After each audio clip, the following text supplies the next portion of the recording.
What's up, Wargamers? Welcome back to World of Wargaming. I'm Isaiah, and today we're going to dig deeper into the pile of opportunity. Now, this game that we're going to be opening today was not on my radar. I did not know that it existed. I didn't know anything. My buddy Farcaster over in the World of Wargaming Discord had gotten it and started posting these pics of what was in it and what he was doing with it and the tables that he was setting up with it. And I was like, well, that's pretty freaking cool. And then he informed me that it had solo play, so that kind of put the nail in the coffin of my desire to pick this up. And as you may have guessed from the title, we're going to be cracking into some Port Royal. Now, this is the starter box. This should have rulebook, models, a paper mat, some punch card terrain, which looks pretty good from what I've seen pictures of it, and some dice. Maybe some templates. I don't know. Let's just open it and see. So we've got one big package that has all, looks like the map, the mat, and all the punch board. We're going to come back to this. We've got our rule book, which is a normal size book. I don't know why, but in my head I thought it was going to be one of the smaller size rule books. But that's not an issue in any way, shape, or form. It's a good looking book. I love the art on the cover. We've got our dice, D10s, and we've got our sprues. Now, let's go through those things with a little bit more care. So we have an overarching map of Port Royal, which I think this is cool because then you can kind of set up. Yeah, it just helps you, immerse yourself deeper because you can say, oh, well, we're in this part or we're over here. Plus, I'm just a sucker for a map. Just a sucker for a nice map. We have our paper mat, which is really, really, really nice. They kind of went out of the way to put kind of an ultra matte finish on it. There's still some reflection where the creases are in this, but overall, this actually shows up really well on camera. So if I can get this flattened out really well, I may actually give this a whirl because that looks pretty good. It's a really, really nice quality print, and the paper is nice and thick.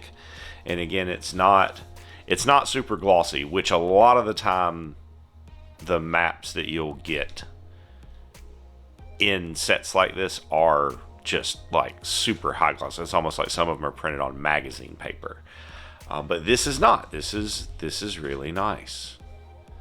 We have directions for the punch board terrain. I know this is an odd thing to praise because you would think directions, but some things are kind of, especially with terrain, are moving toward just not putting directions for terrain. You got to scan a QR code and go to a website or something. But I like that there's directions in there. We've got a whole bunch of tokens and rangefinders. It looks like this reminds me very much of Black Seas and Armada. They don't actually make a measure for them, I think, but I have a buddy, Michael, who made his own stick for those types of games.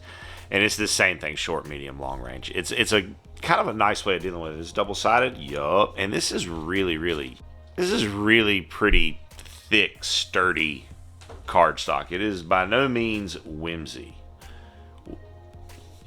Flimsy. Flimsy is the word I meant to say there, not whimsy. This is pretty nice punch board. Side A, side B. You got ladders.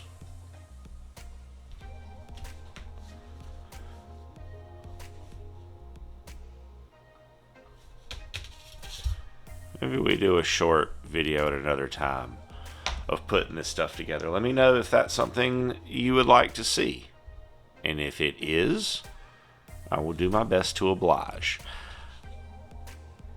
This is probably the nicest punch board terrain that I've ever had, which I've seen and I've handled and I've played with the battle system stuff, and it is also really, really, really nice. But I don't own any of that.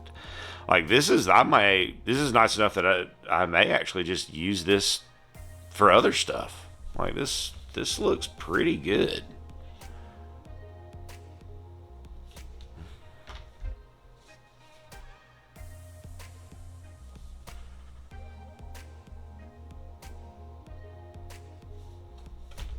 like this door on the second floor. I've always been fascinated by doors that are up high but don't go anywhere. When I was a kid,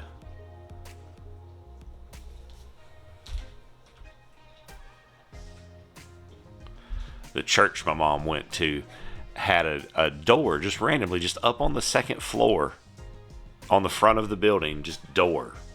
No stairs to get up there, down, no ladder, just door. And I don't know why, but that always fascinated me when I was a kid. But I mean, these are good printed patterns. They're well printed. Hopefully when it goes together, we don't end up with a lot of frayed edges. There will probably be some little bits of ends of tabs to go back and paint, but that's something we'll take away. But overall, that looks really, really good. And you can buy all the things that are in here separately. Like you can buy just the rule book, you can buy just the token sheet with the widgets, you can buy just the mat, you can buy just the punch board. But I think you're better off. The box is $99. The total came to like $108 for the starter box, and there's definitely enough there for you and a friend to play, or for you to play solo, which is, I may do a little bit of both. We'll see how it pans out. We've got the rule book, which we're not going to dig into the rules right now. We're just going to take a peek at it. The game is advertised as pretty much Pirate Mordheim, so I expect it to be somewhat crunchy, especially going off of the Blood and Plunder rulebook, which is also from Firelock Games. Look at that, man, though. Beautiful piece of photography.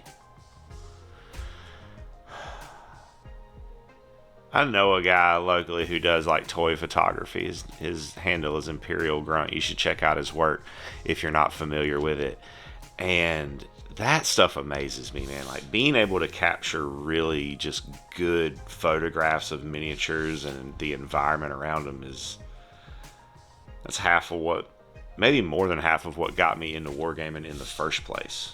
Also, Mike Crutchett, the guy who wrote the Verretwood system, I think he does his own photographs for his books and games, and his photography is also just top shelf. It's so atmospheric. It's just so good. So this book clocks in at how many pages of actual book? That's factions. So about 100 pages of not all double columns, faction rules. Yeah, mostly double column, 100 pages. Nice looking rule book. I personally would have liked it better if it were the small, I think it's called A4 size. I could be wrong about that. I just love that size book and rule book. But this is a nice book, and I think it's going to be a fun game. Again, beautiful, beautiful photography. And last but not least, we have our models, which we have some casualty markers, just some bodies. I like that. Various barrels and such laying about for resource, for clues and objectives, I want to say. And then we've got 4 different special characters, it looks like. So let's take a look at the sprues. So this is a casualty marker. And this looks like the priest, maybe.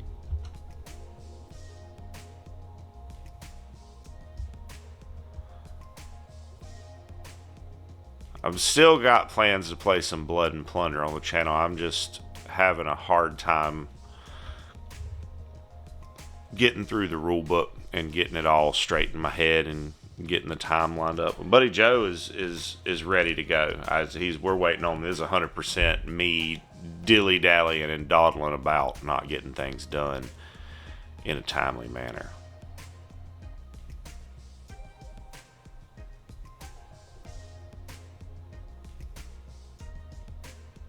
This is going to be mostly just your regular pirates. Lots and lots and lots of options. Many hat options. That looks like... This one looks like Luffy D. Monkey's hat. So we may... we may get a One Piece pirate. We may get... we may get a couple of One Piece pirates. We'll see how... what I can potentially put together. But definitely a Luffy. We definitely got what we need for a Luffy. Oh, I might steal those spears too. I need those, I think, for the last war. I've been struggling to find something to do for the lance. So that I may steal those. From these sprues? Are there more of them on the other sprue?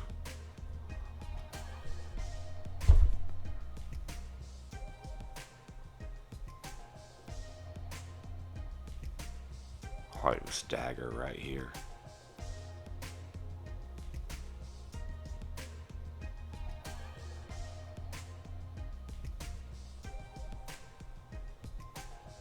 I like historical sprues because they just give you pieces. It's like Legos. They just give you pieces and then you can assemble them in whatever way you deem fit.